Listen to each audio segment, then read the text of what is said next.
여러분, 우리가 어제 복음은 우리의 행위나 공로나 자격에 근거하지 않고 믿음으로 하나님과 바른 관계에 들어가게 되는 의롭다 하심을 얻는 것이다 하는 것을 생각해 보았죠.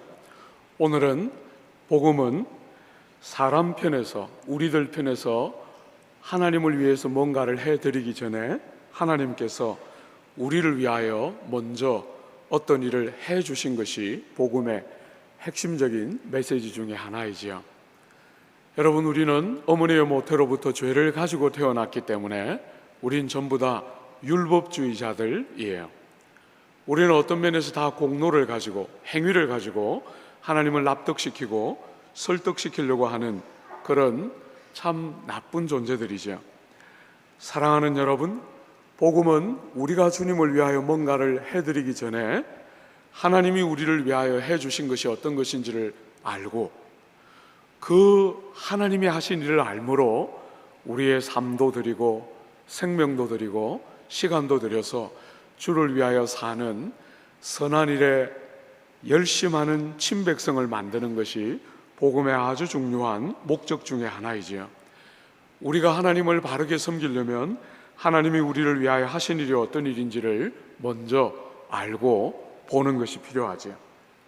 오늘 우리가 읽은 이 본문은 주님께서 우리를 위하여 어떤 일을 하셨는지를 잘 기록하고 있습니다. 하나님께서 우리를 위하여 어떤 일을 하셨죠? 오늘 본문 여러분이 하나님이 우리를 위하여 하신 일을 보기 전에 이 우리가 읽은 23절부터 7절까지 본문은 계속해서 한 시점을 강조하고 있는 것을 보게 됩니다. 23절에 보면 믿음이 오기 전에 이렇게 되어 있죠. 25절에 보면 믿음이 온 후로는 이렇게 되어 있고요. 4장 1절에 보면 중간쯤에 보면 어렸을 동안에는, 2절에 보면 그 아버지가 정한 때까지, 3절에 보면 우리도 어렸을 때에, 4절에 보면 때가 참에 이렇게 되어 있습니다. 사랑하는 여러분, 주님께서 우리를 위하여 귀한 일을 하시는데 그 일을 언제 하시는 것입니까? 주님이 정하신 때가 다 찼을 때. 우리는 다 분별하기가 쉽지 않은 순간들이 많지만 우리는 믿음이 오기 전과 후가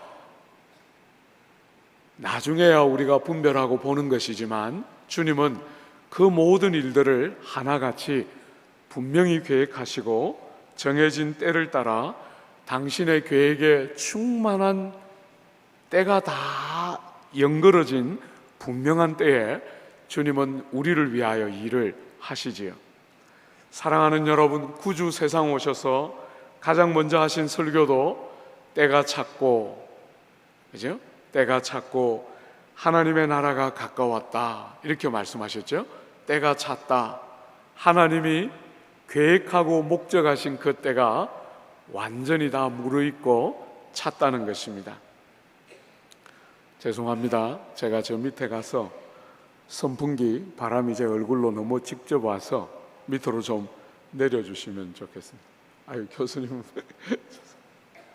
예, 감사합니다. 예. 여러분, 때가 다 차서 주님께서 우리를 위하여 하신 일이 본문에 보면 두 가지로 나오고 있습니다. 첫 번째로는 여러분이 읽었던 본문의 4절에 한번 보십시오. 때가 참에 하나님이 그 아들을 보내사 이렇게 되어 있죠.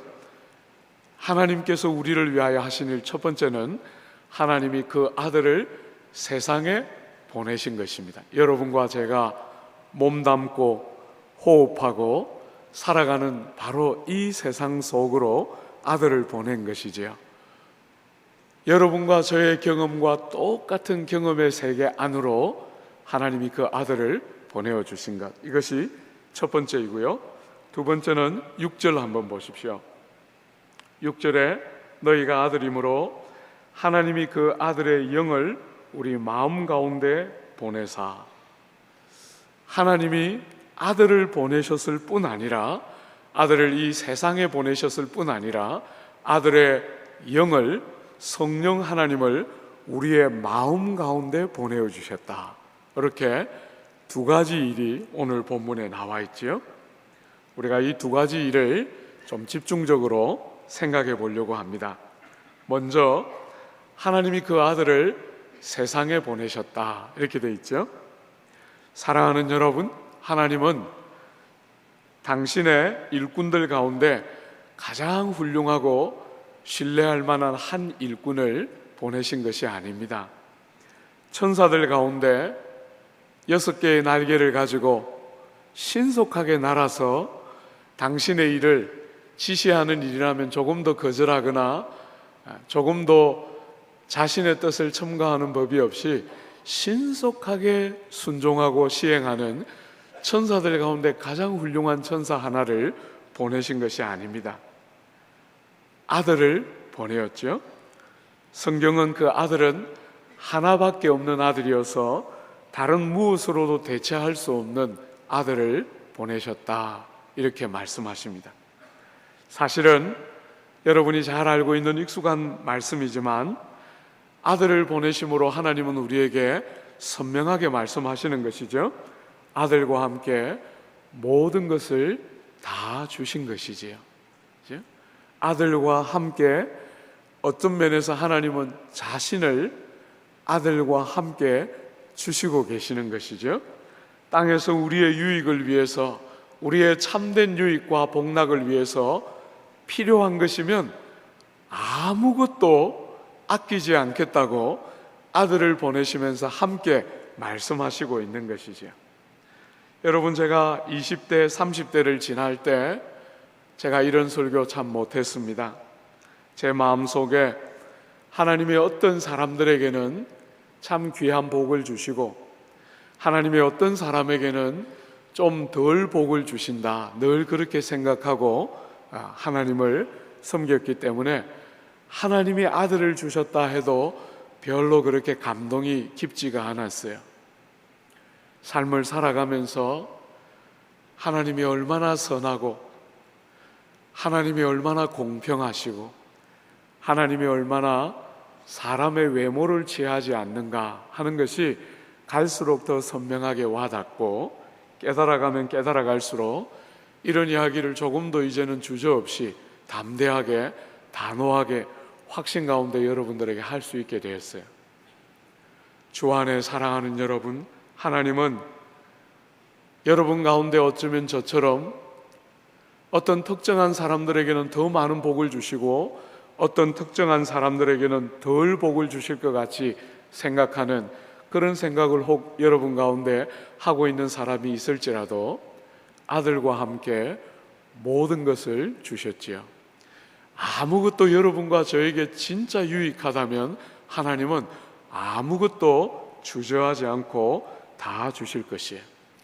에베소서를 한참 강해하고 다닐 때 1장에 하늘에 속한 모든 신령한 복을 주셨다 할 때 참 힘들었습니다. 하나님이 복을 주셨다 믿어져요. 하나님이 이런저런 복을 주셨다 믿어지고 고백이 됩니다. 그런데 성경은 그렇게 말하기를 기뻐하지를 않고 성경은 하늘에 속한 모든 신령한 복을 주셨다 이렇게 기록하고 있어요. 모든 복을 주셨지요. 아들을 주셨기 때문에 아무것도 아끼지 않는, 무엇 하나도 아까울 것이 없는 아버지의 마음이 아들을 주시면서 함께 담겨 있는 것이죠. 아들을 보내셨는데 어떻게 보내셨지요? 여자에게서 나게 하셨죠. 사랑하는 여러분, 여자에게서 나게 하셨다 하면서 성경이 담아내고 싶어하는 메시지가 뭡니까? 여러분과 저와 똑같은 모습으로 이 땅에 오셨다는 것이요. 하나님이지만 당신을 완전히 비워서 하늘의 영광과 권세와 존영으로부터 당신을 완전히 비우시고 사람의 모양을 그대로 가지시고 여러분과 저와 똑같이 어머니의 모태를 빌어 이 땅에 오신 거지요. 단지 죄만 없는 것이지요. 아버지 어머니를 통해서 온 것이 아니고 성령으로 여자에게서 나셨기 때문에 죄만 없으실 뿐이고 나머지는 우리와 똑같지요. 주 안에 사랑하는 여러분, 우리는 얼마나 자주 세상을 살아가면서 이 수고롭고 무거운 인생의 짐이 많은 세상길에서 누가 내 마음을 알까? 누가 내 심령을 내가 원하는 대로 알아줄까? 이런 고민 한 번씩 하며 살지 않습니까? 성경은 우리에게 우리 구주 여러분과 저와 똑같은 모습으로 이 땅에 오셔서 어린아이로 오시고 키가 자라시고 지혜가 자라시고 아버지 밑에서 엄마 밑에서 여러분과 저와 똑같은 삶을 사시고 우시고 배고프시고 정말 지쳐서 우물가에서 그 행실이 바르지 못한 여인에게 물 한 모금을 요청하시고 여러분과 제가 세상을 살면서 경험하는 모든 경험을 친히 몸을 가지고 사셨다. 성경은 그렇게 말합니다. 여러분, 설교자로서 저를 가장 곤욕시켰던 본문은 누가복음 2장이었습니다. 나이 36에 누가복음 강해를 시작했는데 그 2장 제일 뒷부분에 보면 우리 예수 키가 자라고 지혜가 자라갔다 이렇게 되어 있어요. 그 본문 가지고 그 본문을 설교해야 되는 날인데 그 본문을 가지고 얼마나 씨름하다가 결국은 다른 본문으로 설교했어요. 도무지 그 본문을 설교할 자신이 없었어요. 키가 자랐다, 그것까지는 이해가 되는데 지혜가 자랐다, 도무지 이것을 어떻게 설교해야 되는지 상상할 수가 없어서 설교를 못했어요. 주 안에 사랑하는 여러분, 우리 구주 여러분과 저와 똑같이 성장 과정을 거치고 키도 자라고 지혜도 자라고 아버지께 순종하는 것들을 많은 고난과 눈물을 통해서 배워서 알아가시고 이 땅에 기도를 통해서 하나님을 의지하는 삶들을 살아가시고 여러분과 저처럼 눈물 흘리고 아파하시고 지치고 목말라 하시고 머리 둘 곳도 없이 사시며 여러분과 저의 경험을 다 겪으셨다. 여러분, 하나님이니까 쉽게 다 되었다 이렇게 말하지 않고 여러분과 저를 눈으로 보아서 직접 겪지 않으면 알지 못하는 하나님이 아니심에도 불구하고 여러분과 저의 경험 속에 당신을 완전히 굴복시키고 여자의 아들로 이 땅에 오셔서 우리의 경험을 다 겪으셨지요. 사랑하는 여러분, 히브리서에 있는 기자는 우리에게 있는 대제사장은 우리의 약함을 체휼하지 아니하시니가 아니요 우리의 모든 약함을 다 친히 체휼하신 대제사장이 우리에게 계시다 이렇게 말합니다. 여러분의 어떤 경험 속에 주님이 모르는 경험이 있을 거다, 지식적으로 아시지만 이 육신의 질고를 알고 있는 이 질그릇 같은 인생의 아픔과 상함을 구주가 아실까, 이렇게 생각할 이유가 하나도 없다고 성경은 말하고 있지요. 여러분, 주님은 여자에게서 나셨을 뿐 아니라 율법 아래 나셨지요.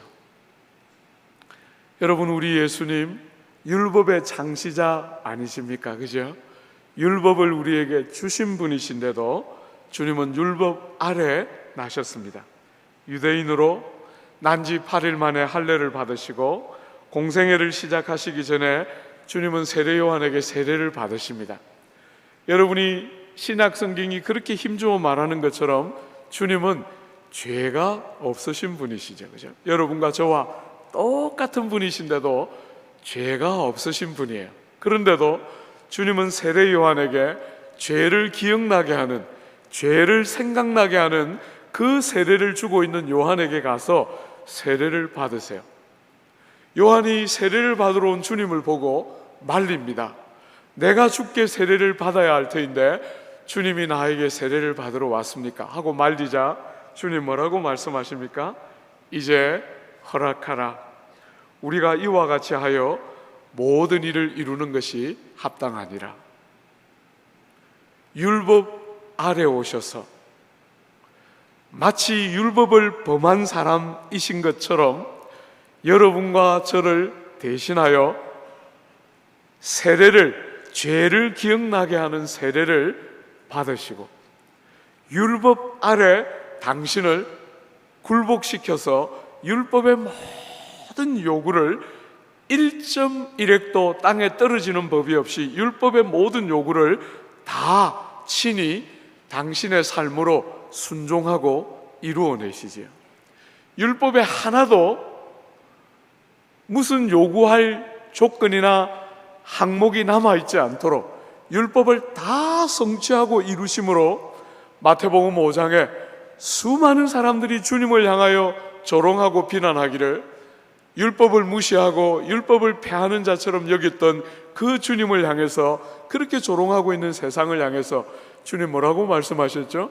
율법에 1.1획도 떨어짐이 없이 다 이루기 위해서 세상을 오셨다, 이렇게 말씀하셨죠. 여러분과 제가 어머니의 모태로부터 죄를 가지고 태어나서 한 번도 율법을 원하는 대로 온전히 지키지 못했던 인생들을 대신하여 율법의 모든 요구를 다 순종하고 이루시고 성취하시죠. 율법의 작은 것 하나도 무시하는 법이 없이 주님 안에서 다 성취되고 이루어지고, 심지어 주님의 십자가를 성경은 뭐라고 해석하고 있습니까? 여러분과 저를 위하여 대신하여 저주를 대신 받았다, 이렇게 말하죠. 그죠? 무슨 저주입니까? 모든 죄가, 율법을 어기고 하나님을 거슬러서 죄를 짓는 모든 죄가 반드시 가져오게 되는 형벌과 하나님의 진노라는 하나님의 죄를 향한 저주와 진노를 다 한 몸에 대신 받는 사건, 그것이 십자가의 핵심적인 메시지 중에 하나이죠. 그죠? 율법 아래 오셔서 율법의 모든 요구를 전부 다 복종하시고 순종하실 뿐 아니라 율법을 어긴 모든 사람의 죄와 악에 대하여 형벌을 대신 받으심으로 율법 아래 오셔서 율법을 다 이루시고 성취하시는 것이죠. 오늘 사랑하는 여러분, 이렇게 주님이 오신 목적이 뭡니까? 여자에게서 나시고 율법 아래 오신 목적이 뭐지요? 여러분이 읽으신 본문 5절 우리 같이 한 번만 읽어볼까요? 죄송합니다. 4장 5절. 율법 아래 있는 자들을 속량하시고,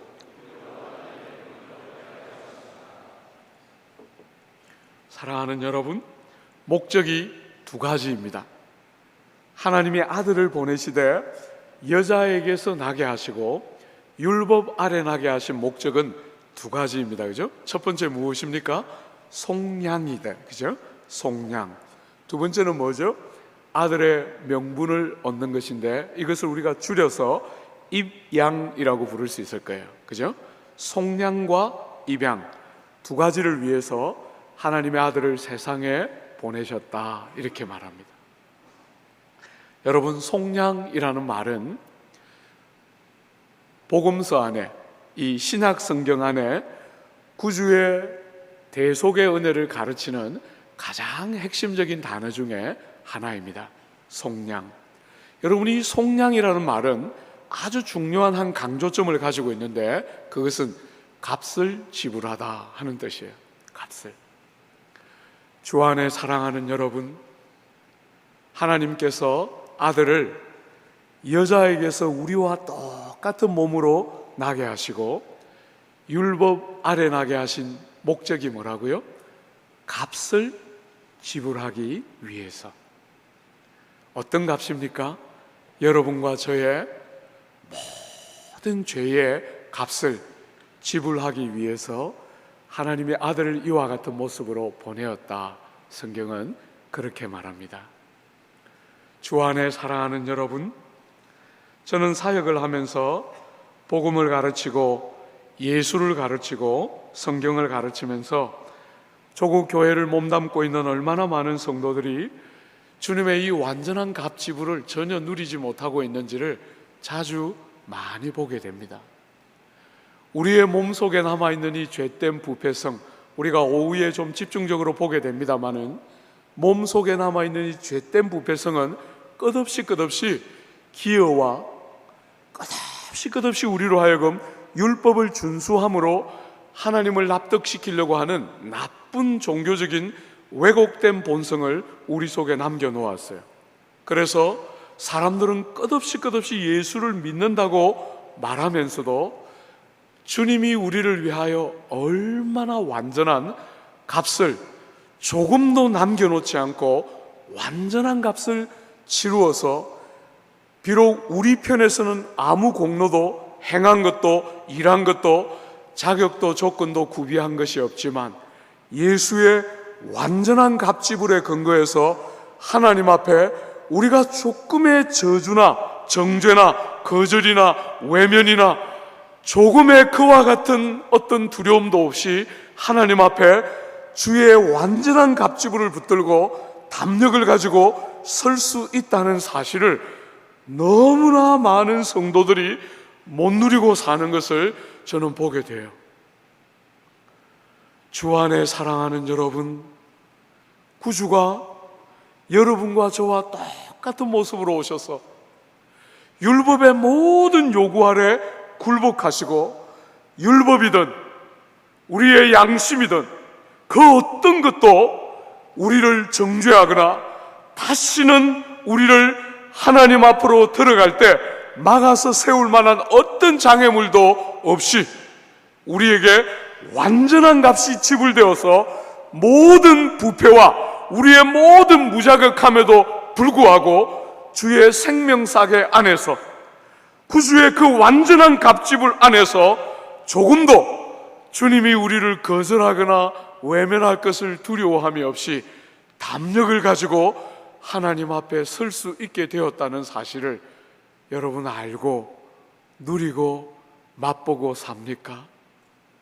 마귀가 와서 여러분의 죄를 다 덜추어내고 여러분의 모든 허물과 악함을 다 덜추어내고 여러분의 자신이 스스로 보아도 누가 보아도 죄 있다고 말할 수밖에 없는 그 처절한 실패의 자리에서도 구주의 완전한 씻음과 덮음과 가리는 이 귀한 대속의 역사 때문에 값이 완전히 치루어진 은혜 때문에 하나님 안에서 자격 없는 우리가 은혜의 보좌 앞에 담대히 설 수 있는 것이 뭔지를 여러분 아십니까? 정치외교학을 마치고 졸업을 2달 앞뒀을 때 하나님이 저를 신학교로 콜링하셨습니다. 여러분, 대학 4년을 정치외교학을 공부하면서 정말 너무너무 행복하게 공부했습니다. 세상에 학문 중에 이런 학문이 있나 이렇게 생각할 만큼 정치외교학을 너무 좋아하고 그렇게 행복해했는데 졸업을 2달 앞두고 주님 저에게 말씀하셨어요. 그때 내가 무슨 계산 착오가 있었던 것 같다 그러시면서 그냥 너는 목사하는 게 어떻겠냐 이렇게 물어보셨어요. 조금만 일찍 말씀해 주셔도 제가 성경 좀 더 많이 읽고 했을 텐데 주님은 절대로 일찍 말씀 안 해주시고 졸업을 2달 앞두고 저를 신학교로 콜링하셨어요. 여러분, 신학교로 부름받았을 때 정말 인생의 깊은 좌절의 터널을 통과하고 있었기 때문에 주님이 저를 신학교로 부르셨을 때 제 가슴 속에 정말 떨리는 감격이 있었어요. 하나님, 나 같은 것도 목사가 가능합니까? 이런 정말 가슴 떨리는 감격이 있어서 주님이 저를 부르셨을 때 조금도 주저하지 않고 이 신학으로 왔어요. 제가 그때 아내랑 데이트 중이었는데 아내에게 제가 말했어요. 이제 내가 아무리 봐도 목회를 해야 될 것 같은데 당신이 마지막 선택해라. 내 이 길 가도 괜찮으면 같이 가고 아니면 이제 당신 길 찾아가라. 이랬더니 막 닭똥 같은 눈물을 그렇게 흘리면서 그렇게 막 많이 울었어요. 그리고 몇 주 지나서 주님이 요한일서 2장에 있는 말씀 주셨다는 거예요. 이 세상이나 세상에 있는 것들을 사랑하지 말라. 그래서 목회 같이 하겠다 이렇게 하면서 막 그날도 또 한없이 울었어요. 그래서 제가 그 울고 있는 아내를 보면서 이야기했어요. 내가 목사한다는 거지 뭐 어디 죽으러 가는 게 아니야. 예? 아프리카에 선교사로 가는 것도 아니고 왜 그렇게 우니 하면서 제가 말렸는데, 여러분 참 아내가 지혜로운 거지요. 이제 한 30년 달려오고 보니까 왜 울었는지 알겠어요. 목회가 이런 줄 알았으면 못 왔을 겁니다. 모르니까 용감하게 왔지요. 참 그 사람이 지혜로운 사람이죠. 예, 참 많이 울어야 되는 길을 왔는데도 뭣도 모르고 왔지요. 사랑하는 여러분, 그러나 주님이 분명히 저를 부르셨기 때문에 목회로 부름받은 이후에 거의 한 번도 목회의 부름 자체를 고민하고 좌절해 본 적은 없어요.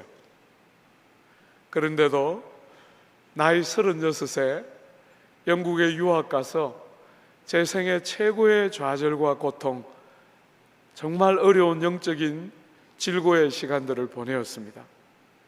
유학 가서 공부하고 그렇게 행복했던 시절에 저는 영적으로 제일 암흑 같은 시절을 나이 36세 보내었습니다. 제가 하나님 앞에 많이 단식했습니다. 하나님, 나 같은 건 목사도 아니고 나 같은 거는 성도도 아니에요. 나는 이제 더 이상 믿음으로 살 용기도 다 잃었고 나는 정말 성도로서 평생을 살아갈 용기도 없는 사람입니다. 이렇게 깊이 절망하고 좌절하고 있을 때 너무 뜻밖의 옥스퍼드에 있는 한인교회가 저를 청빙했습니다. 사랑하는 여러분, 제 인생의 제일 어두운 시간에, 제 삶의 가장 절망적이고 고통스러운 시간에, 지금까지 살아온 시간 가운데 그렇게 절망적이었던 시간은 없었어요. 그렇게 절망적인 시간에 옥스퍼드 한인교회가 저를 담임 목회자로 청빙을 했습니다. 그때 제가 그 청빙을 받고 30초도 주저함이 없이 제가 못 가겠다 하고 전화를 끊었어요. 여러분, 아내가 바로 옆에 앉아서 저보고 이야기했습니다. 잘한다, 목사가. 잘한다. 어떻게 30초도 생각도 안 하고 교회가 부르는 부름을 그렇게 가볍게 이렇게 말할 수 있냐. 안 그래도 몸 하나 지탱할 수 없는 제가 아내가 그렇게 말하니까 더 괴로워서 제가 주님 앞에 가서 기도했어요. 주님, 저는 지금 비상시국이어서 내 몸 하나도 가눌 수가 없는데 어떻게 교회를 섬기라고 그렇게 부름에 제가 응할 수 있습니까? 나는 못 갑니다 하고 주님 앞에 막 절박하게 기도했어요. 그날이 금요일이었는데 주님 저에게 그 금요일부터 주일 저녁까지 집요하게 찾아오셨어요. 저에게 물었습니다. 종부, 목회 누가 하냐? 이렇게 물었습니다. 영혼은 거반 죽었지만 입술은 살아있었기 때문에 제가 주님 앞에 대답했어요. 주님, 주님의 능력으로 주님이 하시고 저는 수종들 뿐입니다. 주님 저에게 다시 물었어요. 그런데 왜 못 가냐? 이렇게 물었어요. 사랑하는 여러분, 주님이 저에게 그렇게 물었을 때 제가 주님께 대답했어요. 주님, 제가 어지간만 하면 갈 텐데 지금 저는 제 몸 하나도 가눌 수가 없고 제가 교회를 섬기고 누군가를 돕는다는 것은 상상도 할 수 없고 그저 저는 지금 딱 이 땅에서 사라졌으면 가장 좋겠다 싶을 만큼 영적으로 정말 너무너무 공고하고 고통스럽습니다. 이런 제가 어떻게 교회를 섬기고 어떻게 사람을 섬길 수 있습니까? 제가 주님 앞에 절박하게 주님의 그 부름을 끝없이 거절하면서 3일을 버텼습니다. 한 번도 저에게 가라, 억지로 가라, 말라, 목을 조르면서 맞을래, 갈래 이렇게 한 번도 말씀 안 하셨지만 그 3일 동안 집요하게 음성이 마음속에 반복해서 들렸습니다. 목회 누가 하냐? 왜 너가 못 가냐? 반복해서 물으셨습니다.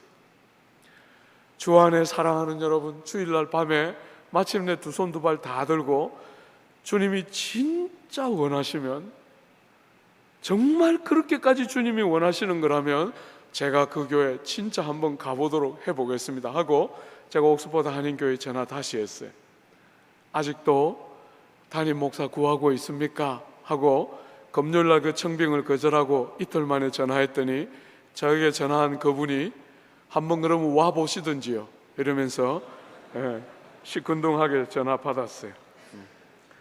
잘 갈 수 있었는데 버티다가 실컷 그냥 당한 거죠. 사랑하는 여러분, 저는 참 제 생에 잊을 수 없는 몇 가지 경험 중에 하나입니다. 그렇게 처절하게 스스로에게 사형 선고를 내리고 있는 저에게 주님은 일터로 부르셨어요.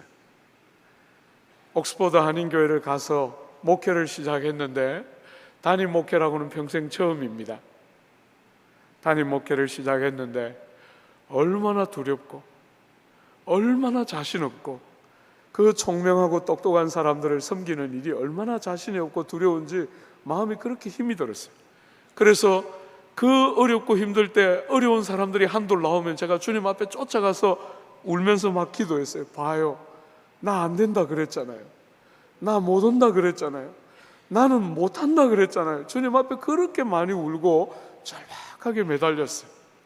그 옥스퍼드 사역의 1년 반, 초창기 1년 반은 제 삶에 잊을 수 없어요. 그렇게 연약하고 작은 것 하나 붙들고 버틸 힘이 없는 저를 하나님이 얼마나 생생한 임재의 영광으로 함께 하셨는지 제가 생생하게 기억하고 있어요. 아무것도 붙들 것이 없는 저에게 주님 한 분 제 옆에 계셔서 얼마나 저같이 허물 많고 약한 것들을 얼마나 그렇게 옆에서 가까이에서 위로하시고 붙들어 주셨는지 제가 잊을 수가 없어요.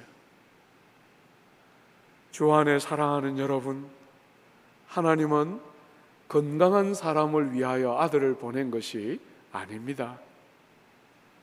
자격 없고 능력 없고 일할 자신이 없는데도 그런 환자 같고 병자 같고 죄인 같은 자들을 불러서 구원하시고 그들을 하나님의 일터로 포도원으로 보내신 이가 그분이시지요. 아무 자격이 없고 두려워하고 있는 저에게 주님은 정말 그런 귀한 일터로 보내어 주셨어요. 사랑하는 여러분, 여러분이 세상을 살아가면서 자격 없기 때문에, 공로 없기 때문에, 재능이 없기 때문에, 능력이 없기 때문에 일을 못하는 것 같지만 그런 것이 아니고 주님은 바로 그런 사람들을 위하여 완전한 값을 지불해 주시고 아무것도 의지하고 붙들 것이 없는 죄인들과 병자들에게 주님의 완전한 값 지불을 의지하고 자기 안에 어떤 선함도 공로도 의로움도 없지만 하나님의 그 완전한 대가를 붙들고 서는 당신의 사람들을 부르고 찾고 있는 것이지.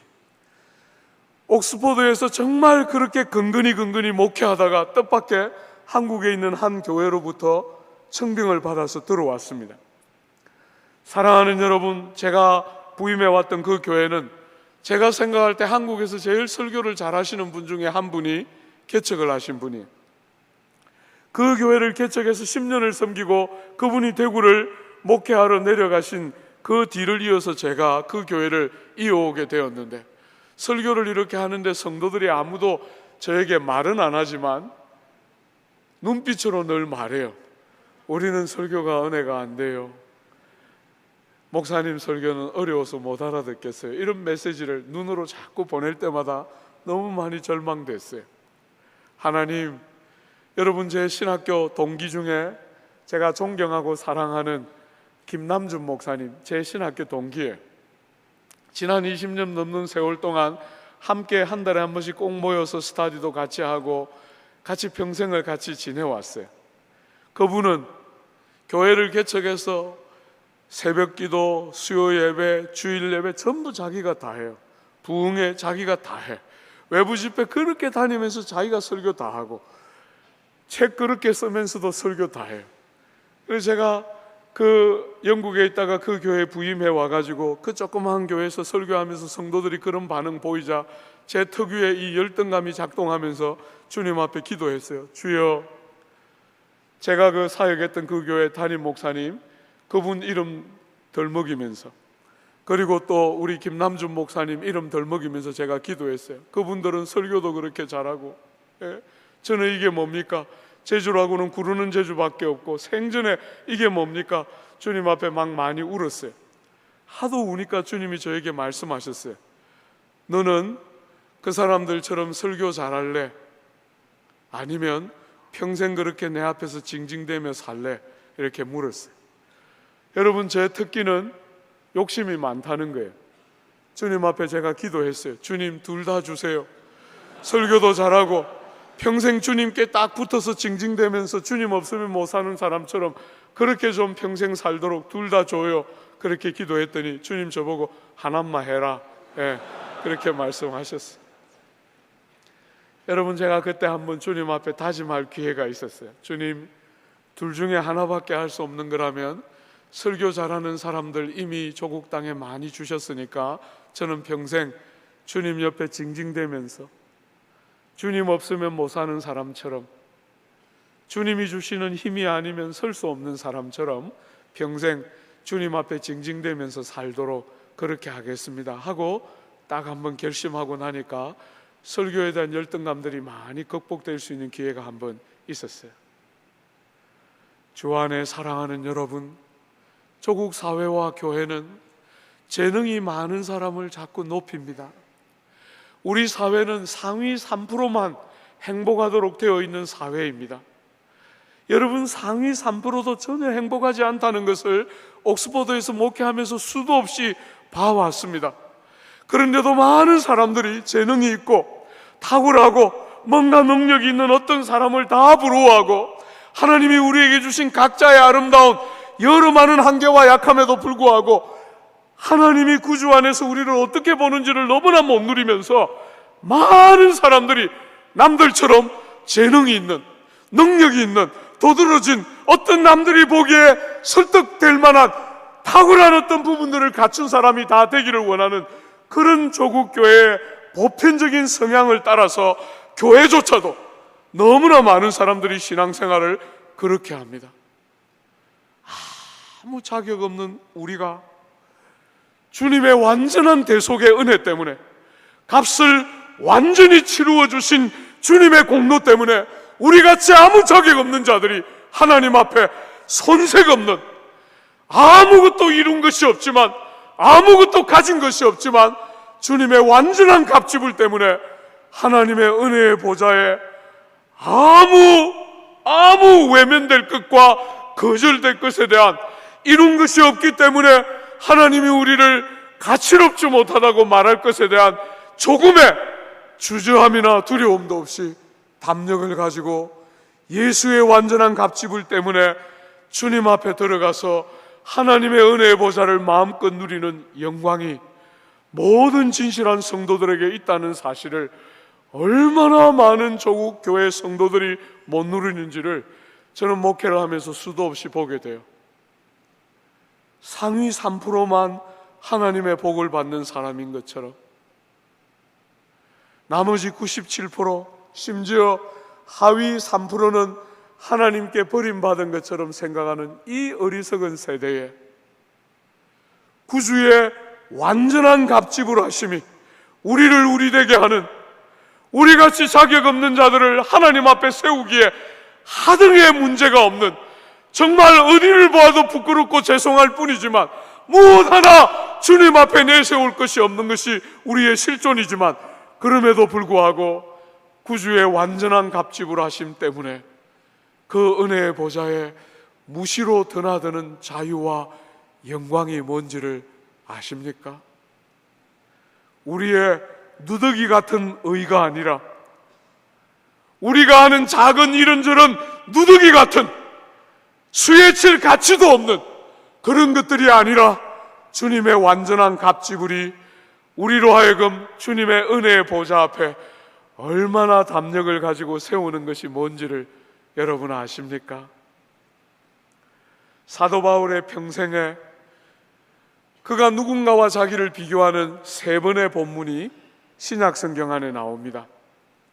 그가 가장 먼저 사용했던 본문 중에 하나인 고린도전서 15장에 가면 12 사도들과 자기를 비교하면서 사도들 가운데 지극히 작은 나에게. 사도들과 자기를 비교하면서 그 모든 사도들보다 자기는 가장 작고 부족하다고 스스로를 평가했던 바울이 상대적으로 더 나중에 썼던, 더 후대에 써졌던 에베소에 가면 모든 성도들 중에 지극히 작은 자보다 더 작은 나에게, 더 이상 사도 중에 누군가 하나와 비교하려고 하지 않고 성도들과 자기를 비교하면서 성도들 중에서도 지극히 작은 자보다 더 작은 자기라고 자기를 비교하고, 그 생애 말미에 거의 죽기 직전에 썼던 디모데서에 가면 바울이 미쁘다 이 말이여, 우리 구주 죄인을 위하여 세상에 오셨도다. 죄인 중에 내가 괴수로다, 이렇게 말해요. 여러분, 영어 성경은 그 본문을 번역하기를 I am the worst 이렇게 번역했어요. 이제 누군가와 더 자기를 비교하고 있지 않고 최상급을 써서 I am the worst, 나는 누군가와 비교할 가치도 없습니다. 나는 누군가와 나를 비교하려고 하지를 않습니다. 나는 누군가와 비교할 가치도 없이, 비교를 한다면, 굳이 말한다면 나는 제일 나쁘고 제일 추하고 제일 악하고 제일 보잘것없는 자, 바로 그가 접니다. 이렇게 사도는 고백하고 가고 있습니다. 주 안에 사랑하는 여러분, 여러분이 혹시나 그런 본문을, 유교의 전통에 익숙해 있는 우리의 문화 안에서 그런 본문을 그저 참 바울은 겸손하다 이렇게 말하고 지나가면 여러분은 그 본문의 의미를 대부분을 잃어버리고 마는 것이에요. 바울은 겸손을 떨고 있는 것이 아닙니다. 그렇게 겸손하게 자기를 낮추면 옆에 있는 사람들이 높여줄 것이기 때문에 스스로를 낮추고 있는 것이 아닙니다. 하나님 앞에서 자기의 존재를 알고 있는 것이지요. 겸손한 표현을 하고 있는 것이 아니라 자기 이야기를 하고 있는 것입니다. 바울은 정말 자기를 그렇게 여기고 있는 것이지요.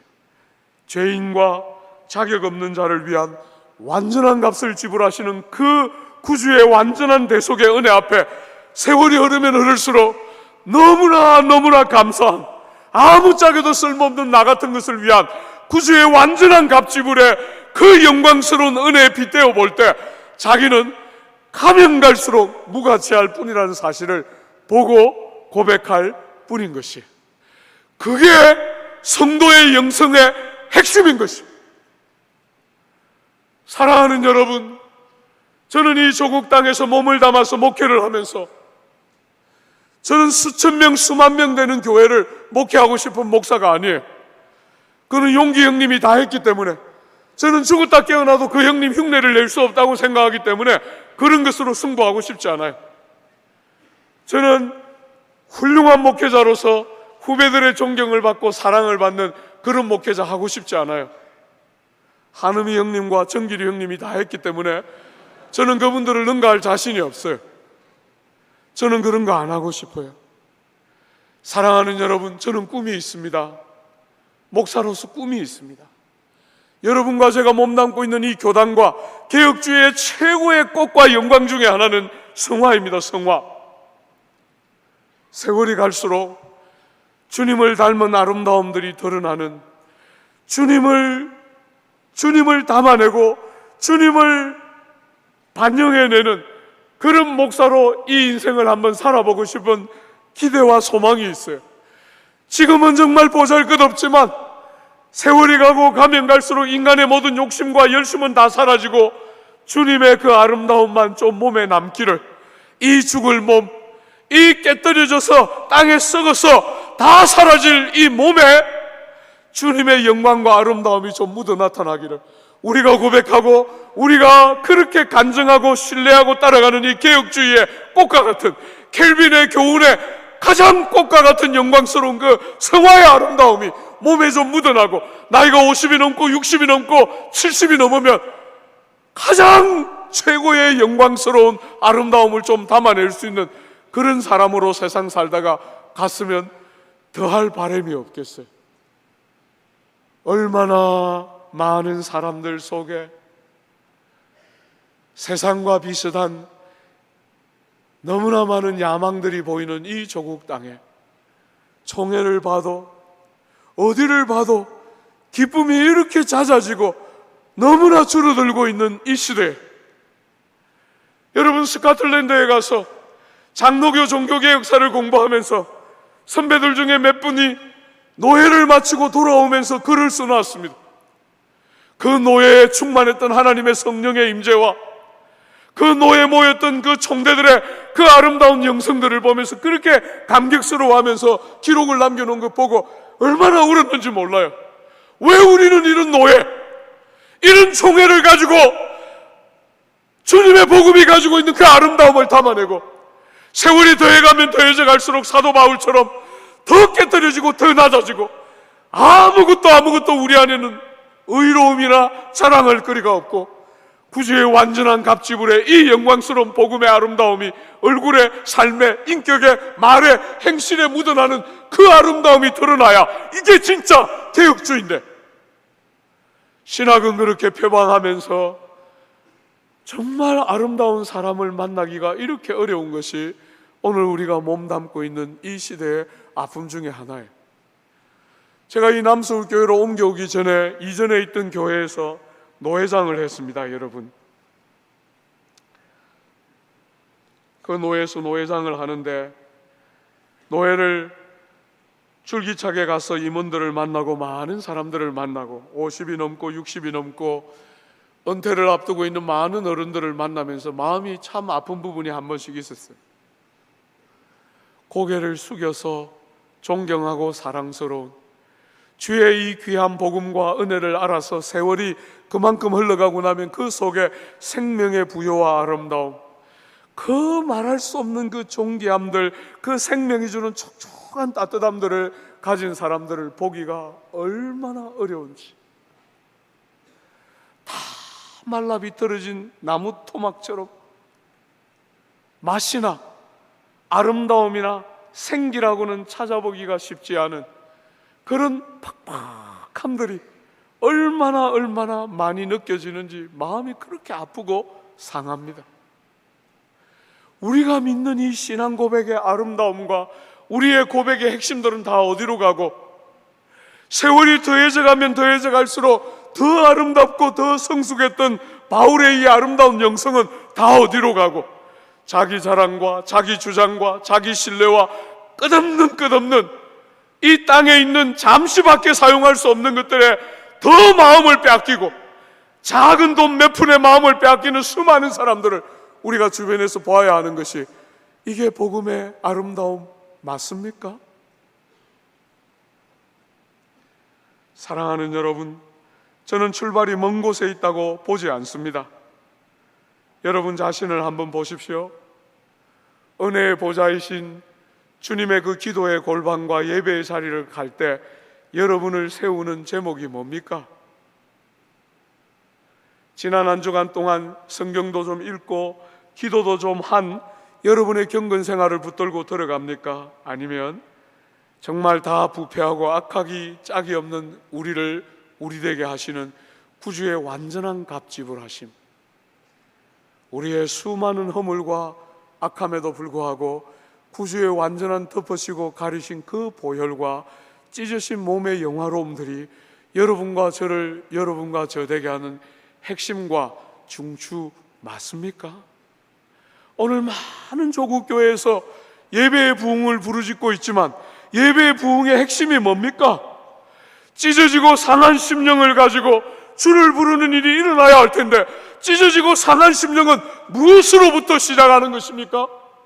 우리 속에 있는 그 무자격함과 구주의 이 완전한 갑지불에 이 도무지 함께 갈 수 없는 것 같은 역설적인 이 진리가 공존하고 있는 그 자리에서 주님의 복음의 아름다움과 예배의 부흥의 영광들이 드러나게 될 텐데, 가슴을 찢고 상한 심령으로 하나님 앞에 부르짖는 그 심령을 찾기가 어려운 것이 오늘 우리 예배와 모든 경건한 삶에, 경건해 보이는 모양의 이면에 너무나 약해져 있는 경건의 자신을 바라보고 구주를 의지하는 이 일에 실패하고 있는 여러분과 저 때문에 교회가 이렇게 약해져 있는 거 아닙니까? 사랑하는 여러분, 주님이 이렇게 우리를 위하여 사람이 되시고 율법 아래 오심으로 우리를 위한 완전한 값을 지불하셨을 뿐 아니라 성경은 우리를 아들의 명분을 얻게 하셨다, 이렇게 말합니다. 입양입니다. 그죠? 입양.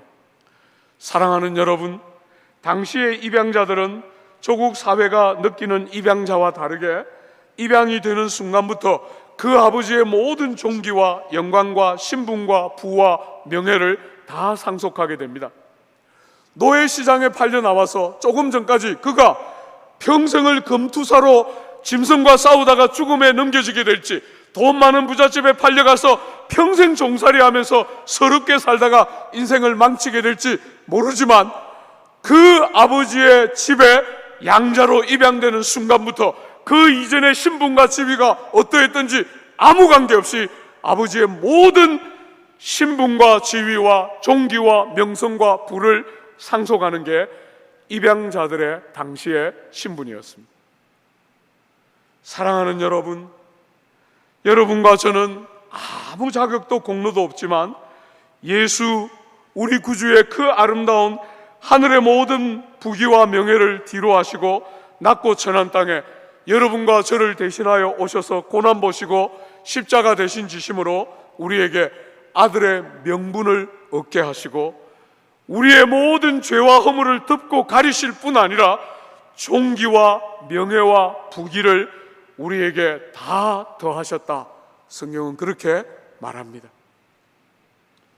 여러분, 저는 언젠가부터 이 복음이 깨달아졌을 때, 언젠가부터 이 조국 사회, 교회든 세상이든 다 성공하려고 미친 듯이 뛰어가는 이 조국 사회에서 수십 번 수백 번 스스로 다짐하며 살았습니다.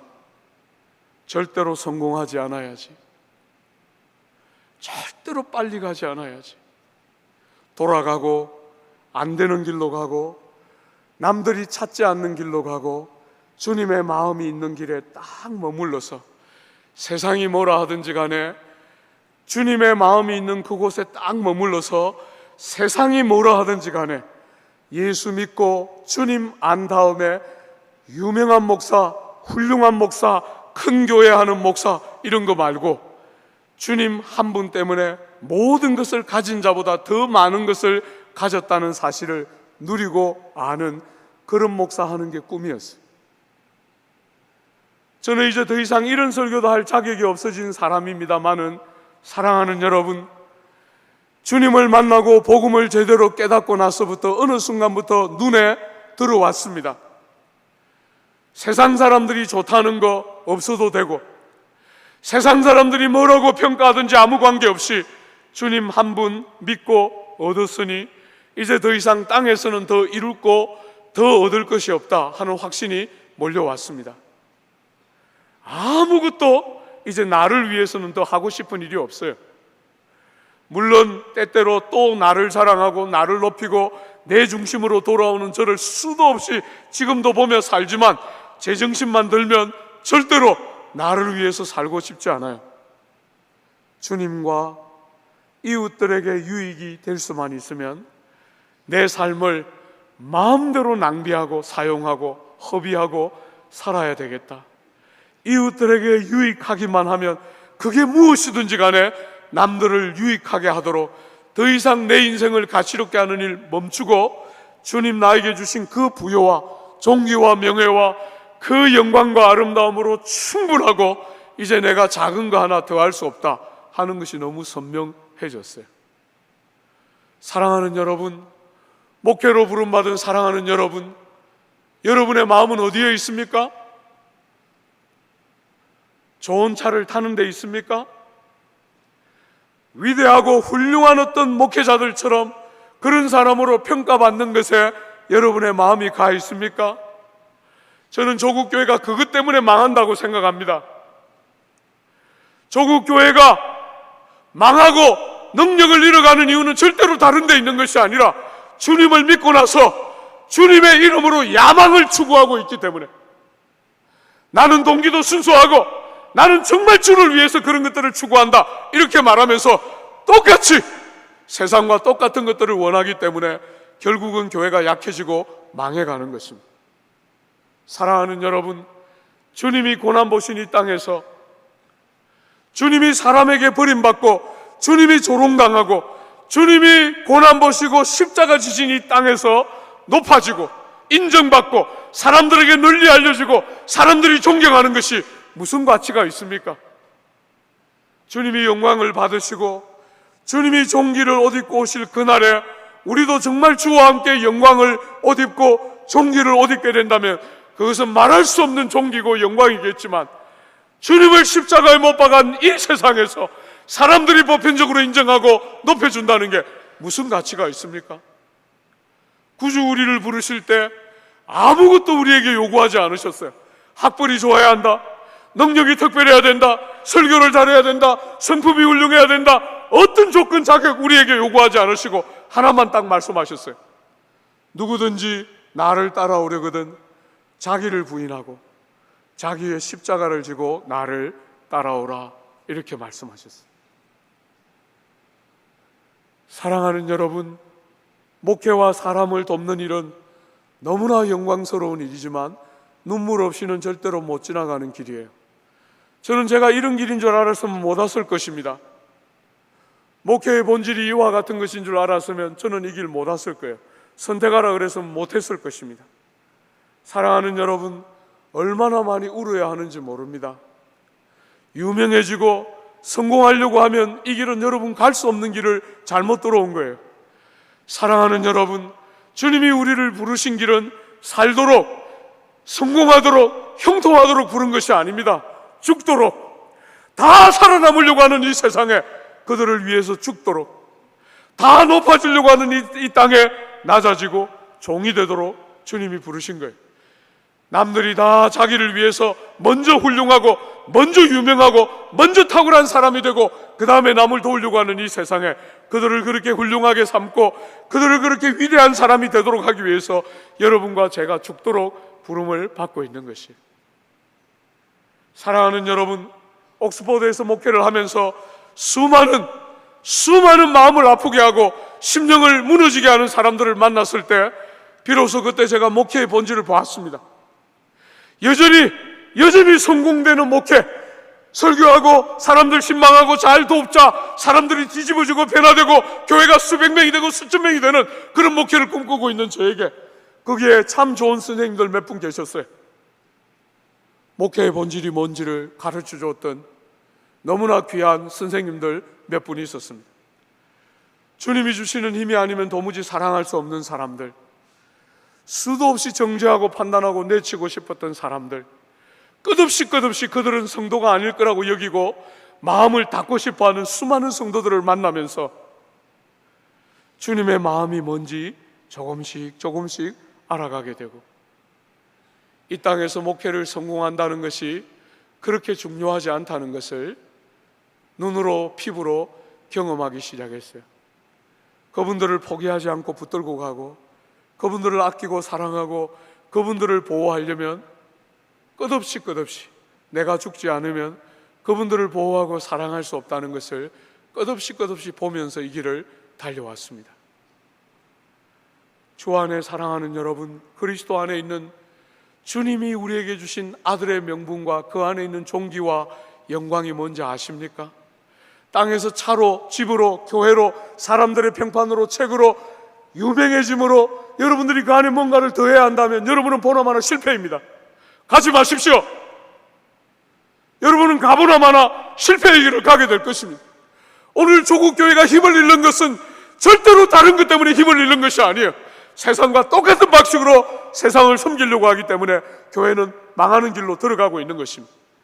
교회는 살아서 세상을 섬기는 공동체가 아니에요. 우리 구주조차도 죽어야 세상을 섬겼는데 하물며 우리 같은 인생이 살아서 우리가 다 유능해지고 능력이 있어서 세상을 그렇게 섬길 수 있을 것 같습니까? 불가능한 것이지. 주님의 이 귀한 종기를 여러분이 복음을 알아가면 알아갈수록 복음 안에 있는 종기와 영광을 더 깊이 알아야 교회가 교회다워지고 성도가 성도다워지는 전형이 열리게 됩니다. 지난 30년 동안 조국 교회는 예수 잘 믿는 세상에서 성공한 사람들을 길러내려고 했습니다. 과연 수많은 교수들이 나오고 수많은 법률가들이 나오고 심지어 당차관들, 심지어 대통령까지도 수많은 배출해낸 교회들이 오늘 조국 교회가 되었습니다. 그러나 여러분이 보는 것처럼 그 수많은 사람들이 배출되어 나와도 교회는 조롱과 멸시를 다 받고 주저앉고 있습니다. 힘 한 번 쓰지 못하고 주저앉고 있습니다. 너무 얄팍한 거지요. 그런 사람들이 우리 주변에 나오면 우리가 세상을 섬기고 뒤집을 수 있습니까? 교회는 다른 공동체입니다. 교회는 그런 방식으로 세상을 섬기는 공동체가 아니에요. 복음은 그와 같은 어리석고 얄팍한 사람들에게 다 듣기에 좋은 그런 이야기를 절대로 지지하지 않습니다. 사랑하는 여러분, 주님 구주가 우리를 위하여 하신 그 귀한 복음의 메시지 안에 우리의 모든 땅에 붙어있는 어떤 것하고도 비교할 수 없는 존귀와 영광이 있는 줄 봐야 우리는 그때서 비로소 세상을 섬기는 바른 권능을 회복하게 될 것입니다. 사랑하는 여러분, 여러분과 제가 아무리 이런 메시지를 들어도 아들됨을 누리고 제대로 맛보지 못하니까 하나님 아버지 우리에게 하신 일이 뭡니까? 아들의 영을 우리의 마음속에 부어주십니다. 이런 이야기가 논리에 머물지 않고 머리에 머물러 있지 않고 여러분의 인격과 삶으로 여러분의 손발로 묻어나오도록 하나님이 성령을 우리에게 선물로 주시고 우리의 인격의 중심인 마음에서부터 여러분의 생각과 여러분의 손발에 이르기까지 아들됨의 존귀와 영광을 알고 하나님 아버지를 참으로 아버지로 누리고 비록 양자이지만 아버지의 배로 난 아들은 아니지만 아들의 그 귀한 대속의 은혜로 그 아들됨의 영광과 존귀가 아들 예수의 그 대속의 은혜로 우리에게 값없이 주어졌다는 사실을 성령의 도우심 안에서 마음껏 누리고 경험하도록 은혜의 성령을 물붓듯이 부어주신 거예요.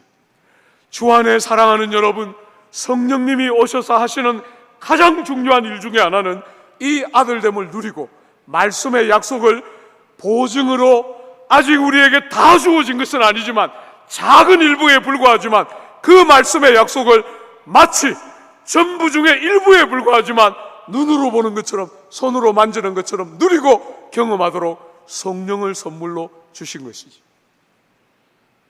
오늘 사랑하는 여러분, 아들됨의 이 영광, 아버지 하나님을 십자가를 목전에 놓고 아버지 하나님을 향하여 아빠하고 부르셨던 겟세마네 동산에서의 그 구주처럼 우리도 하나님을 아빠, 아버지라고 부르고 아빠하고 부르는 이 구원과 이 구원이 가져온 존귀와 영광과 존귀 안에 있는 모든 부요의 풍성한 복락을 여러분과 제가 마음껏 누리도록 성령을 선물로 우리 마음 가운데 부어 주신 것이지요. 주 안에 사랑하는 여러분, 이런 게 뭔지 아십니까? 보입니까?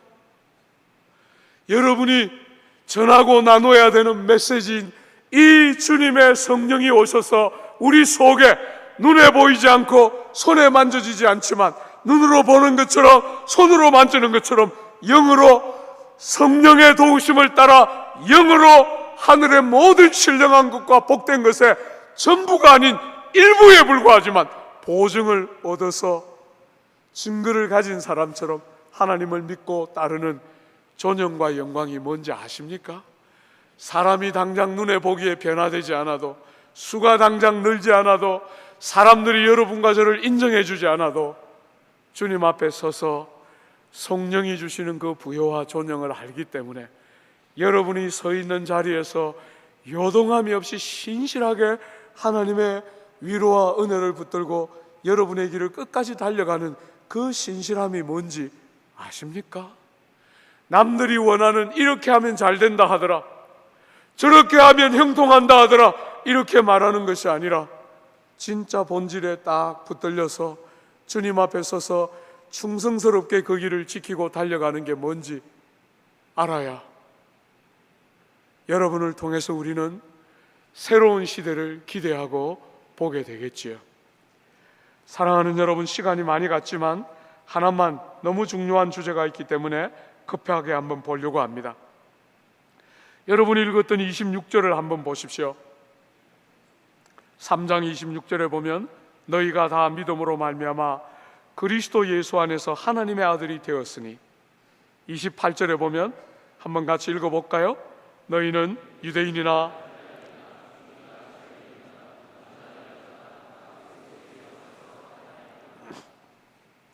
사랑하는 여러분, 너희는 이방인이나 유대인이나 종이나 자유자나 남자나 여자나 다 그리스도 안에서 하나이다. 여러분이 이 메시지를 지금 여러분의 컨텍스트 안에서 읽지 말고 이 성경이 기록되었던 시대 안에서 한번 읽어보십시오. 이게 바로 복음입니다. 사랑하는 여러분, 이게 교회입니다.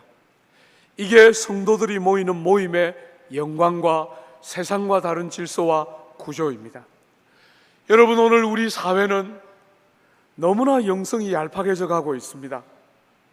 우리 사회는 뭐든지 가시적으로 보여야 된다고 생각하고, 뭐든지 법률에 의해서 뭔가가 규정되어야 한다고 생각하고, 뭐든지 눈에 보이고 손에 보여야 된다고 말하지만, 이 시대에 한번 보십시오. 제도 하나 바꾸지 않았습니다. 법 하나 뒤집어 놓지 못했습니다. 그렇게 엄격한 신분제 사회 안에서 법률을 제정해서 신분을 평등하게 만든 거 하나도 없습니다. 그러나 복음을 깨닫고 교회 안으로 들어오면 세상이 붙여놓았던 모든 명찰 다 뗐습니다. 부자든 가난한 자든 종이든 자유자든 남자든 여자든 하나입니다. 하나. 교회입니다. 교회.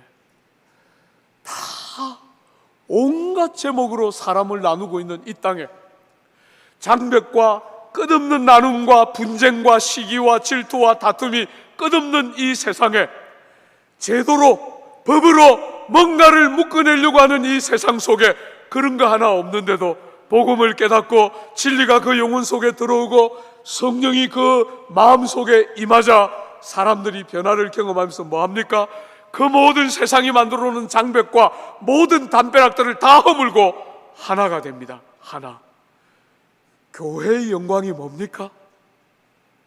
이 땅에 몸을 담고 있는 교회의 존영과 아름다움이 뭡니까? 교회가 세상이 다 부러워할 만한 도덕군자들이 모이는 곳입니까?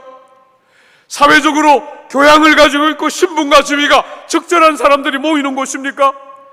그런 것이 전혀 아님에도 불구하고 교회가 세상을 그렇게 뒤집어 왔던 능력은 어디에 있습니까?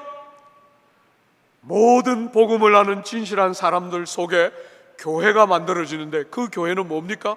모든 장벽과 나님과 다름과 차이를 다 넘어서 연합되고 하나 되게 하는 너무나 놀라운 이 수많은 차이와 장벽과 담벼락을 다 무너뜨리고 몸의 한 부분인 것처럼 서로를 받아내고 아껴내고 사랑하고 희생하고 서로를 섬겨내는 너무나 놀라운 하나된 연합 공동체가 교회입니다. 교회.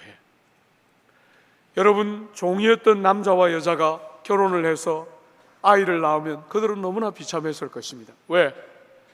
그렇게 자기 배가 아파서 아이를 낳았는데, 그렇게 상고의 고통과 그 수많은 질고를 겪으면서 아이를 낳았는데, 아이를 낳으면 아이는 그 순간부터 주인의 소유가 됩니다. 낳기도 내가 낳고 기르기도 내가 기르지만 소유권은 나에게 있는 것이 아닙니다. 주인에게 소유권이 있습니다. 여러분, 여자들은 그때나 지금이나 힘이 지배하는 세상에서 그 여성들은 늘 착취의 대상이었습니다. 불공정하고 끝없이 그 권익의 정당한 대가를 지불받지 못하던 대표적인 존재들이 여성들이었습니다. 이 시대 여성들은 법정에서 증언을 할 수 있는 법적인 효력도, 그들이 하는 증언에 법적인 효력도 가질 수 없는 존재가 여성들이었습니다. 그들이 법정에 가서 하는 증언은 전혀 법률적인 효력을 갖고 있지 못하고 단지 참고사항에 불과했던 것이 여성들의 권익이었습니다. 그런데 사랑하는 여러분, 주님의 복음의 가장 중요한 두 축 중에 하나인 부활의 그 위대한 메시지를 누구에게 맡겼습니까? 여자들의 입술로 주님은 그 부활의 영광을 여자들의 입술을 통해서 선포하시고 증거하십니다. 그게 복음이고 교회입니다. 세상과 완전히 다른 새로운 질서입니다. 이렇게 불완전한 사람들, 이렇게 이기적이고 이렇게 한계투성이고 주님을 만난 이후에도 여전히 우리가 완전히 새로워졌다기보다 여전히 한계와 모순을 가지고 있는 우리의 수많은 실패와 한계에도 불구하고 교회는 너무나 아름답고 영광스러운 공동체입니다. 오늘 많은 목회자들이, 심지어 신학생들이 교회를 향해서 좌절하고 낙심합니다. 많은 후배들이 저에게 전화해서 최근에 이야기합니다. 형님, 조국교회에 정말 소망이 있습니까? 하나님께서 조국교회에 정말 써주시겠습니까? 많은 사람들이 그렇게 절망하고 좌절합니다. 사랑하는 여러분, 조국교회가 언제 하나님 앞에 선한 적이 있었습니까? 우리는 신사를 참배한 교회입니다. 우리가 언제 하나님 앞에 자격을 가지고 뭔가 믿음직한 사람들이 있었기 때문에, 뭔가 믿고 따를 만한 사람들이 있었기 때문에 조국교회가 언제 힘을 가지고, 언제 능력을 가지고, 언제 가능성을 가진 적이 언제 있습니까? 사랑하는 여러분, 구주가 우리의 소망이고 구주하신 일이 우리의 위대한, 우리의 모든 의지요 소망이지 인생이 언제 대안이 된 적이 있습니까? 저는 그런 면에서 오늘 조국교회를 향해 실망하고 좌절하는 많은 사람들에게 저는 오히려 지금이야말로 기대라고 생각합니다. 지금이야말로 정말 제대로 된 때의 핵심이라고 생각합니다. 사랑하는 여러분, 이제는 정말 진금으로 승부해야 되는 시대가 왔습니다. 이제 더 이상 옛날처럼 교회만 세우면 사람들이 몰려드는 시대가 아닙니다. 얼기설기 아무렇게나 되는 대로 설교하면 은혜를 받는 시대가 아닙니다. 말씀을 열어서 성경이 정말 뭐라고 가르치는지를 가르쳐야 되는 시대가 지금입니다. 여러분에게 대단히 죄송하고 외람된 말씀 한 말씀 드리겠습니다. 사랑하는 여러분, 강해 설교를 해야 되겠다고 생각하고 신학교를 졸업하면서 친구들에게 나누었을 때 대부분의 친구들이 반대했습니다. 한국 교회에서 강해 설교는 안 된다는 겁니다. 성도들이 못 따라온다는 것입니다. 사랑하는 여러분, 1시간이 넘게 설교하면 교회는 절대로 부흥할 수 없을 거라는 겁니다. 오늘같이 이렇게 바쁜 시대에 1시간이 넘고 2시간 가까운 예배 시간 누가 버틸 거냐고 다들 이야기했습니다. 필이 꽂혔기 때문에, 저는 목회 성공 안 해도 된다고 믿었기 때문에 누가 뭐라 하든지 그 길 가야 되겠다 하고 달려왔습니다. 지난 20년 넘도록 한 편 설교를 준비하는데 20시간 이상 걸렸습니다. 이 허접한 설교 한 편 하는데 20시간 이상 걸려서 준비해 왔습니다. 20년이 넘도록 설교 한 편 준비하는 것이 그렇게 힘들고 고통스러웠습니다. 한 번씩 사람들이 저에게 말했습니다. 목사님은 학자도 아니면서 그렇게 앉아서, 책상에 앉아서 대부분을 연구하느라고 시간 보내고, 정말 학자도 아닌 사람이 그렇게 앉아서 뭐 하고 있습니까? 이렇게 한 번씩 이야기했습니다. 정말 참 어리석고 미련하게 달려왔습니다. 지난 20년 가까이 하나님이 저에게 조국교회 구석구석에 돌아다니면서 집회를 할 수 있는 기회를 자주 주셨습니다. 여러분, 제가 조국교회를 다니면서 보는 것이 이겁니다. 조국교회는 아직도 너무나 좋은 청중들을 모시고 있습니다. 여러분, 저는 평생 청년사역을 했기 때문에 제 설교는 늘 어렵다는 것이 제가 늘 가지고 있는 일종의 컴플렉스 같은, 열등감 같은 그런 고통이 저에게 늘 있었습니다. 성경을 가르치려고 발부둥치고 성경이 말하는 진리를 가르치려고 발부둥치다 보니까 따뜻한 위로하는 말, 정말 사람들에게 감동을 주는 어떤 말을 잘 못하고 때로는 가슴을 후벼 파는 이야기를 해야 했습니다. 늘 그것이 일종의 저의 열등감 같은 고통이고 아픔이었습니다. 언젠가부터 시골에 있는 수많은 지역들을 다니면서 집회를 하게 됐는데 저는 보게 됐습니다. 이 어렵다고 말하던 설교 노인들이 듣고, 죄송합니다 여러분, 청년들 사역을 평생 했던 제가 본문을 강해한다고 축자사자 그 허접한 설교들을 해왔지만 어느 날부터 시골에 있는 그 촌노들이 이 어렵다는 설교를 듣고 사람들이 길거리에 쫙 서서 나가는 저를 손을 잡고 그렇게 기뻐하고 좋아하는 그 회중들을 저는 조국교회 구석구석에서 봐왔습니다. 조국교회에 아직도 우리는 너무나 좋은 청중들을 모시고 있습니다. 저는 문제가 다른 데 있다고 보지 않습니다. 그 좋은 밭들을 말씀을 열어서 성경이 뭐라고 말하는지를 가르칠 수 있는 숙련된 말씀 사역자들이 얼마나 결핍되어 있는지, 얼마나 많은 사람들이 좋은 설교자가 되기를 원하지만 어느 순간에 좋은 설교자로 드러나기를 원하는 그런 수많은 사람들 때문에 조국 강산 구석구석은 아직도 굶주리고 목마르고 말씀을 먹고 꼴을 먹지를 못하고 잡초와 풀들을 먹고 있는 것이 오늘 조국 강산의 아픔과 질고 중에 하나라고 생각합니다. 사랑하는 여러분, 좀 많이 돌아가십시오. 제발 좀 질러가려고 하지 마십시오. 주님 만나고 나니까 세상이 빠르다 하는 것 제발 좀 그렇게 달려가지 말고 돌아가고 안 되는 길을 가고 주님의 마음이 있다고 생각하는 길을 가고 주님이 기뻐한다고 여기는 길을 가고 세상이 볼 때 인정하지 않을 만하지만 하나님은 좋아할 거라고 여겨지는 길로 한번 가보십시오. 가보십시오. 그게 늦은 길인지 빠른 길인지 한번 가보십시오. 사랑하는 여러분, 세상은 미련하고 어리석어서 자기의 지혜대로 인생을 살아가지만 하나님의 지혜보다 더 지혜로운 게 세상에 뭐가 있겠어요? 주님이 십자가에 달려 돌아가실 때 모두가 조롱하고 손가락질했지만 사랑하는 여러분, 주님은 세상을 살리고 당신이 죽음으로, 당신이 낮아짐으로 우리를 살릴 뿐 아니라 부요하게 하시고 영화롭게 하신 바로 그 귀한 복음, 우리가 이 땅에 살아내고 전하고 가르치고 우리의 인격과 삶으로 담아내야 하는 바로 그 복음이 세상에 하나밖에 없는 지혜이고 지식이고 영광이고 권능인데, 세상이 목말라 하는 게 그건데 우린 자꾸 잔재주를 배워서 목회를 하려고 하는 것입니다. 여러분, 그건 불가능한 길이에요. 목회는 그런 것으로 갈 수 없는 길이에요. 잔재주를 가지고 우리는 할 수 있는 길을 부름받은 것이 아닙니다.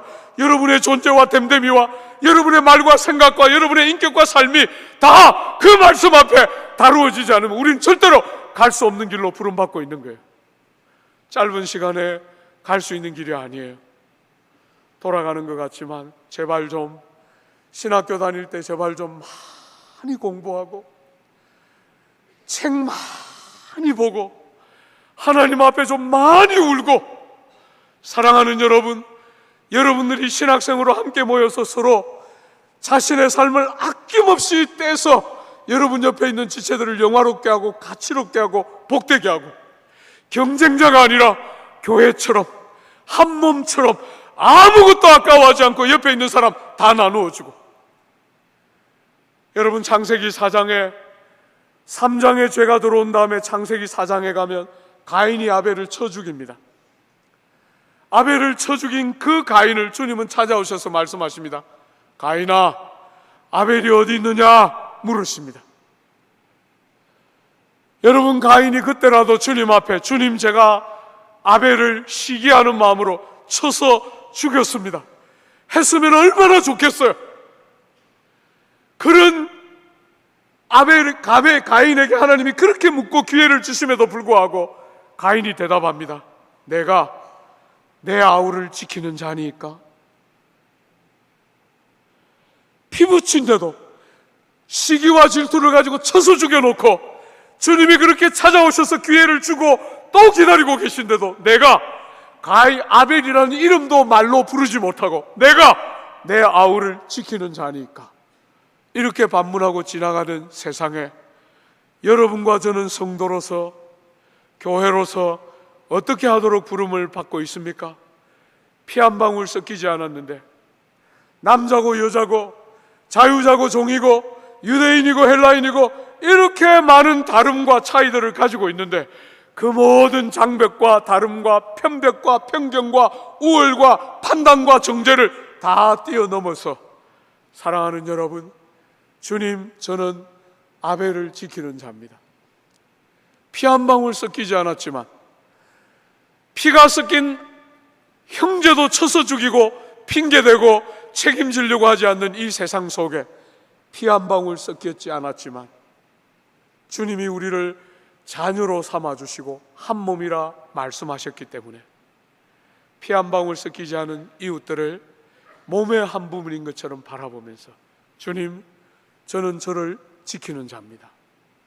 저는 저분을 위해서 존재하는 자입니다 라고 말하고 고백하며 사는 자들이 성도들이고 교회는 그런 공동체입니다.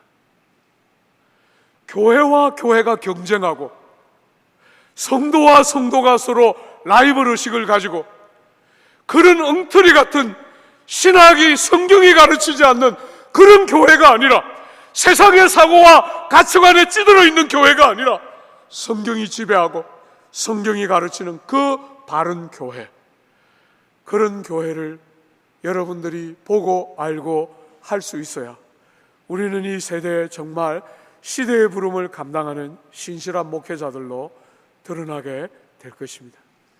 여러분 모두가 정말 그와 같은 신실한 종으로 오늘 조국 교회가 부름받고 있는 이 시대에 너무나 요긴한 부름들을 건전하고 바르게 감당하고 반응할 수 있도록 여러분 모두가 그런 성도로 그런 교회를 함께 일구어 가는 신실한 종들로 드러나고 사용되는 은혜가 있게 되기를 바랍니다. 같이 한번 기도할까요?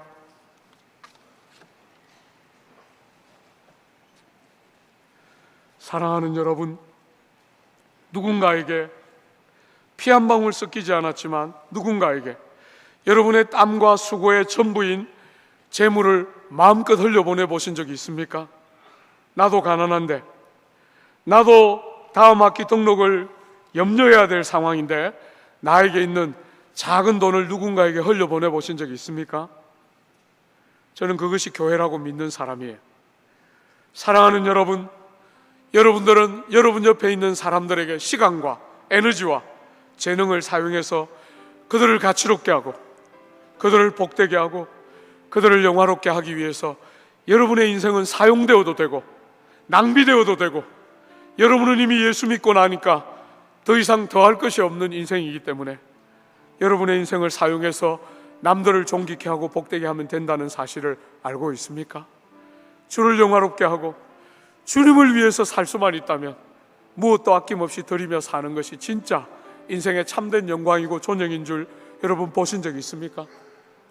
구주 우리 위하여 완전한 값을 지불하시고 주님이 비우시고 사용하지 않으신 그 존귀와 영광, 신분과 지위 우리에게 다 그냥 주셨기 때문에 우리는 세상과 정말 다르게 세상을 살게 되는 것입니다. 이 시간 우리 주님 앞에 한번 기도합시다. 우리 마음속에 들어와 있는 수많은 세상적인 논리, 교회에 대한 세상적인 관점, 나에 대한 세상적인 기준 내려놓고 말씀이 말하는 것, 구주가 앞서가심에 보여주신 것, 주님 그 길 가겠습니다.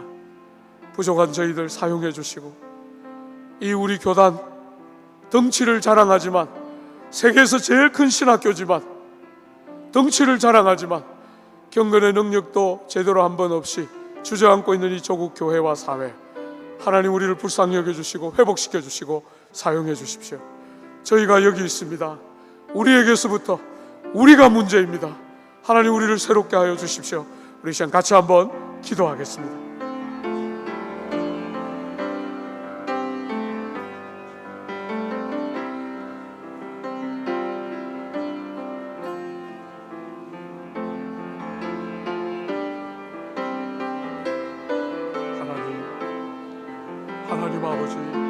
하나님 아버지,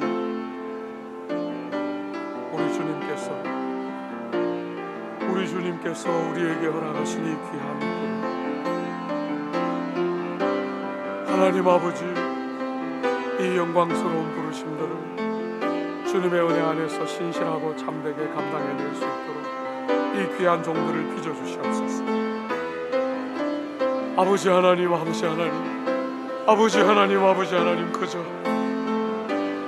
아버지 하나님 큰 교회하고 유명한 목회자가 되고, 아버지 하나님, 이 시대가 아버지 하나님 보편화시켜 놓은 그런 아버지 하나님 어떤 목회 말고, 하나님이 부르고 있는 그 자리, 하나님이 기뻐하고 원하시는 그 자리, 아버지 하나님, 남들을 위하여 나의 생을 사용할 줄 알고, 낭비할 줄 알고, 희생할 줄 알고, 아낌없이 들여서 아버지 시간과 재물과 재능과 아버지 하나님 참 그런 것들 흘려보내서 남들을 가치롭게 하고 복되게 하고 영화롭게 하는 아버지, 그것이 뭔지를 아는 삶, 아버지 하나님 우리를 도와주시고 그렇게 준비시켜 주시고 이끌어 주십시오. 우리 구주, 우리를 위하여 모든 것들을 다 드리시고 우리의 죄와 허물을 다 덮으시고 주님 사용하지 않은 그 모든 존귀와 영광으로 우리를 이렇게 존귀와 영광으로 옷 입히시고, 하나님 아버지, 주님의 그 영광과 존귀로 아버지 우리도 옷 입어서 이 땅을 살지만 다른 어떤 것도 더하거나 뺄 것이 없이 너무나 영화롭게 우리같이 아버지 하나님 어리석은 자들을 존귀케 하시는 아버지의 부여와 영광들을 알고, 하나님 아버지 이 땅에서 정말 그런 아버지 하나님 이 땅에서 그런 구별된 사람들로 하나님 앞에 살아갈 수 있도록 이들을 도와주시고, 아버지 하나님, 그런 사람들이 모여있는 교회 안에 새로운 질서, 주님이 우리 안에 세워놓으신 다른 질서, 세상과 다른 구조와 아버지 하나님 다른 원리와 질서를 가지고 교회가 세워져 가고, 하나님 아버지 이 땅에 우리가 몸을 담고 있지만 땅에 있는 어떤 구조들도 담아낼 수 없는 새로운 질서를 교회 안에서 우리가 담아낼 수 있도록 우리를 도와주시고, 주님, 우리가 하나 되고 연합되고 하나 되게 하신 것을 힘써 지켜내고, 아버지 하나님 이 땅에 어떤 사람들의 아버지 하나님 어떤 가치와도 구별되는 아버지 하나님 연합되고 하나 되고, 피부치라도 아버지 하나님 혈육이라도 쳐서 죽이고 자기의 열등감과 자기를 스스로 주장하며 살아가는 이 세상에 아버지 하나님 피 한 방울 섞이지 않았지만 서로를 위하여 아낌없이 나누어주고 희생하고 종이 되고 아버지 섬기는 아버지 교회의 교회됨이 어떤 것인지를 아는 그 아름다움들이 이 사랑하는 영혼들 속에 마음껏 만들어지고 성령님 물붓듯이 부어져서 이 귀한 영혼들 속에 진리가 바르게 열려지고, 진리가 열려서 아버지 하나님 중심과 인격과 삶과 가치관과 아버지 하나님 선발의 아버지 변화들이 진실함들이 우리 안에 가득가득 만들어지도록 하나님 우리를 도와주시고 함께하여 주시옵소서. 아버지 하나님 우리를 도와주시고 우리를 간섭해 주시고 이끌어 주시고 함께하여 주십시오. 아버지요,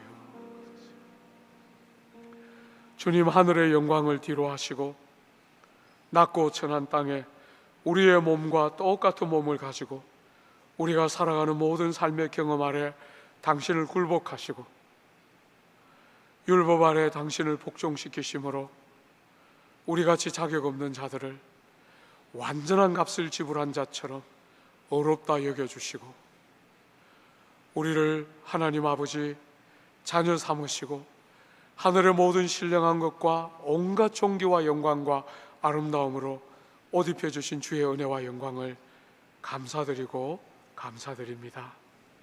하나님 아버지, 은혜의 성령을 물붓듯이 부어주셔서 우리가 눈으로 보고 손으로 만지는 것처럼 믿음으로 증거를 얻고 믿음으로 성령의 도우심을 따라 우리가 가는 이 길에 대한 하나님의 보증과 위로가 끊임없이 우리 위에 임하는 은혜와 복을 주님 더하여 주옵소서. 이렇게 많은 숫자를 가지고 이렇게 어마어마한 규모를 가지고 조국 교회가 주저앉고 있습니다. 힘 한 번 쓰지 못하고 아버지 하나님, 조국 교회 구석구석에 냉소와 패배주의와 끝없는 조롱과 손가락질이 교회 안팎으로 끊임없이 일어나고 있는 이 시대에 주님, 우리 속에 주님 주신 이 귀한 존귀와 영광과 복음의 아름다움을 알고 그 다른 질서를 아는 성도들이 모여있는 교회의 아름다운 전혀 다른 질서를 우리가 알아서 아버지, 이 땅에 이 치열하게 혈육이라도 열등감과 시기심으로 쳐서 죽이는 이 세상 속에 피 한 방울 섞이지 않았지만 아벨을 지켜내고 내 생명과 내 재산과 시간과 에너지를 사용해서 남을 영화롭게 하고 존귀케 하고 남들을 영화롭고 존귀케 하기 위해서 내가 죽고 내가 희생하고 내가 낮아지는 그 교회의 새로운 질서가 우리가 있는 곳곳마다 만들어지고 세워지는 교회의 교회되는 아름다움들이 주님, 우리가 가는 곳곳마다 생겨나고 만들어지도록 축복하시고 새롭게 하여 주옵소서.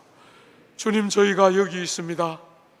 조국 교회를 불쌍히 여겨주시고 우리를 불쌍히 여겨주시고 열방과 민족을 향한 주의 이 귀한 부름을 우리가 신실하게 감당해낼 수 있도록 하나님, 우리를 새롭게 하시고 우리를 사용해 주시옵소서.